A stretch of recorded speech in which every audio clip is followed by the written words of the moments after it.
Hello, as we try to continue our effort to get something going as far as a commentary, YouTube commentary, website, all those kinds of things. It's going honestly a lot slower than I intended due to a lot of circumstances outside of my control and probably actually some circumstances that I should have controlled a little better. I just want to follow up and let me see here.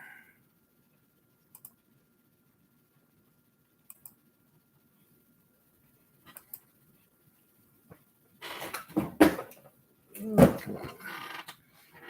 As I figure out what I'm doing, just want to start over. So, hello, I want to welcome you back to a discussion. And actually, this may or may not be the first or second or fifth video that I've put out there as I try to get started on some commentaries related to contemporary life and news information, the material that we're being provided via news networks and commentaries from all different sources. Again, recognizing that there are many other studios that or sites that you could be watching, listening to at this time. I appreciate that you've taken the time to stop by here.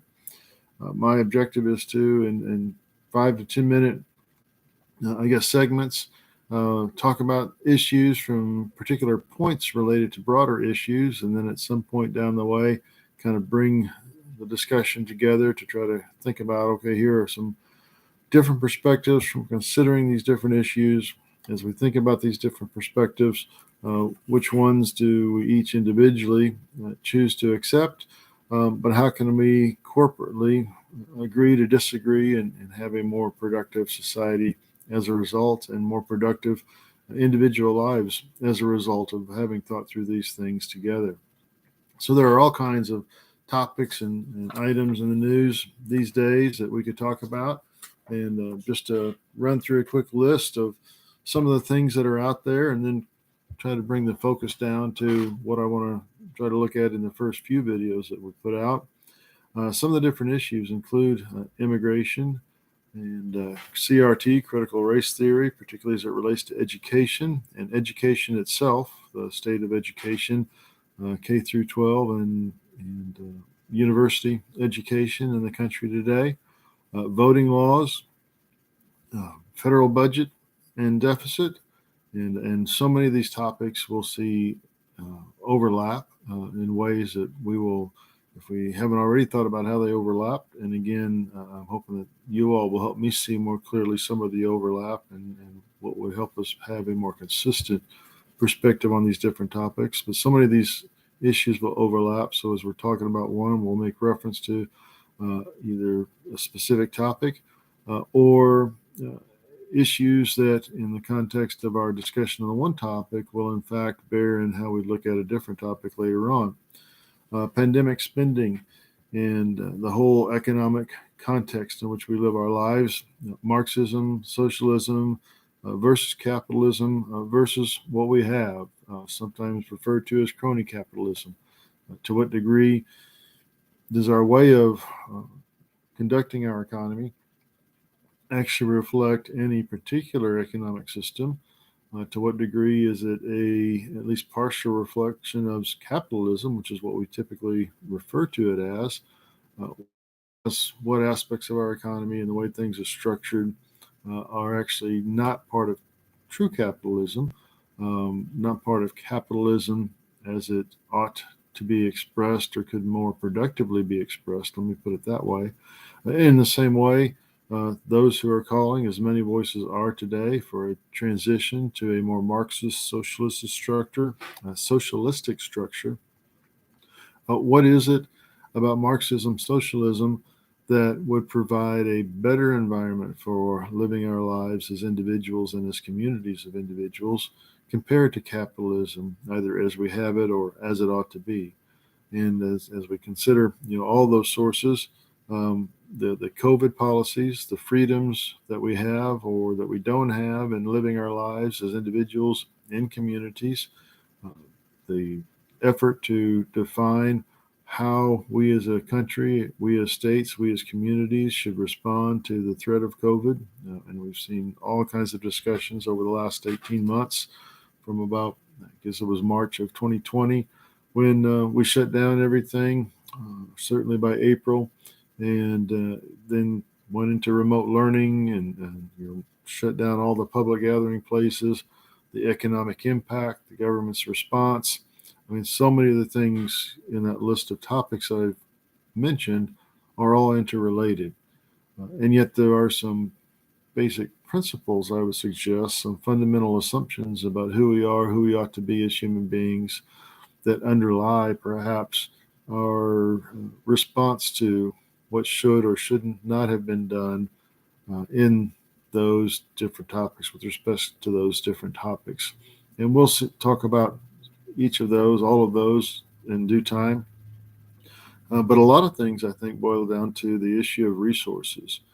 As material beings in a material world, what resources do we have available to us? What does it mean to uh, have? We often hear talk about how the poorest person in the world today, or let me put it differently, the poorest person in America today has it much better than the vast majority of the rest of the world today, let alone looking at living circumstances in the history of mankind.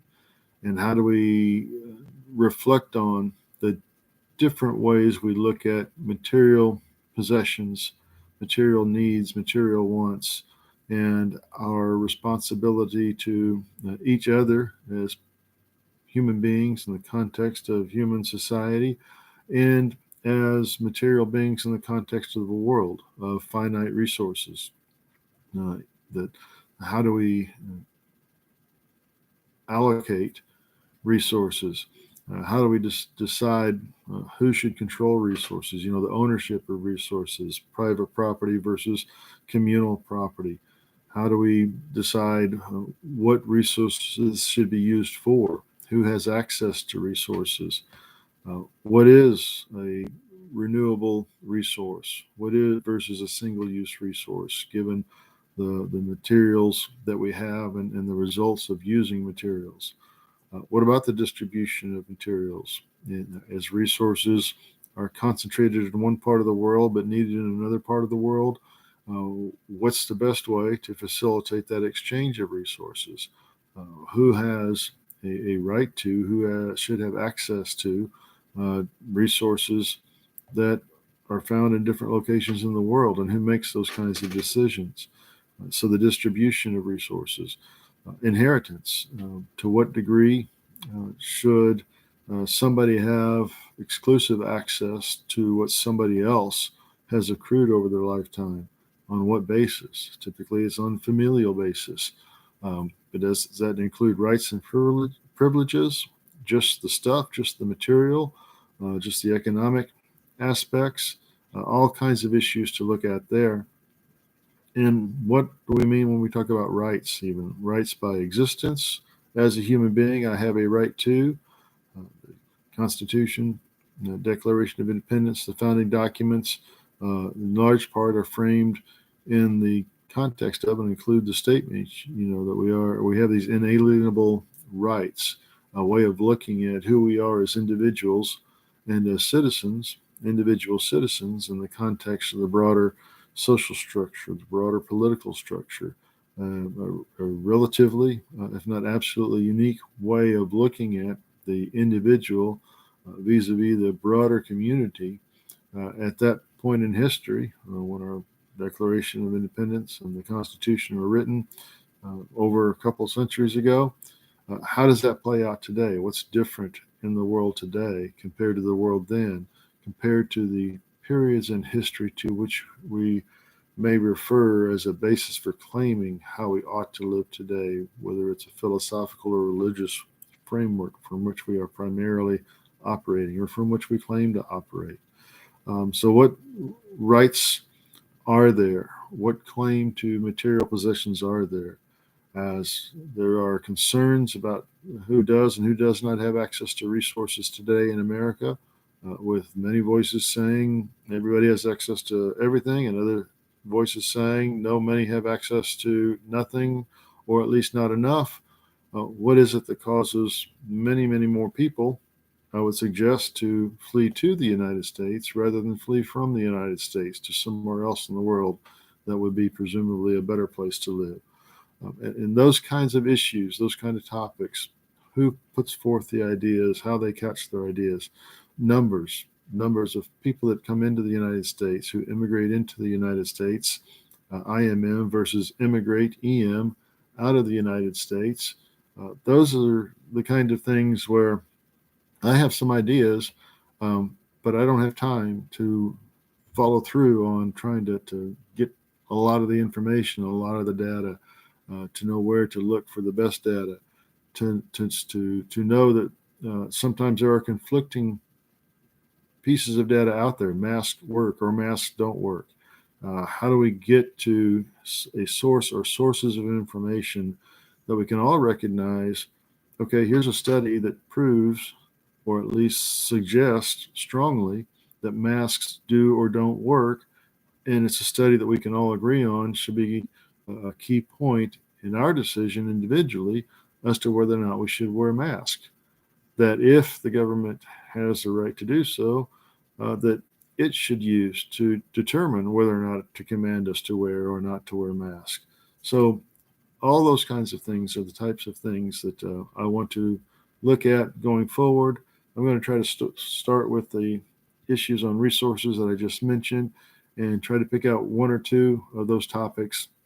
And over the next few days, as I hope to put these out every few days, or every couple of days, actually, if not daily, and have time to continue to put more out as I look at your responses to the information that I've already put out, get some of that out there so that we can all think more broadly about things, not repeating the same thing that somebody else has said, not repeating the same thing that we believe. Just because we believe it, we're going to repeat what somebody else says because they're saying what we believe, as opposed to what does the evidence say? How do we determine what evidence is valid in these discussions?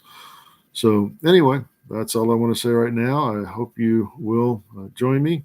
And in order to be sure where we're at in this process, I hope that you will subscribe and be made aware when updated or new videos go out so that you can keep up with the discussion.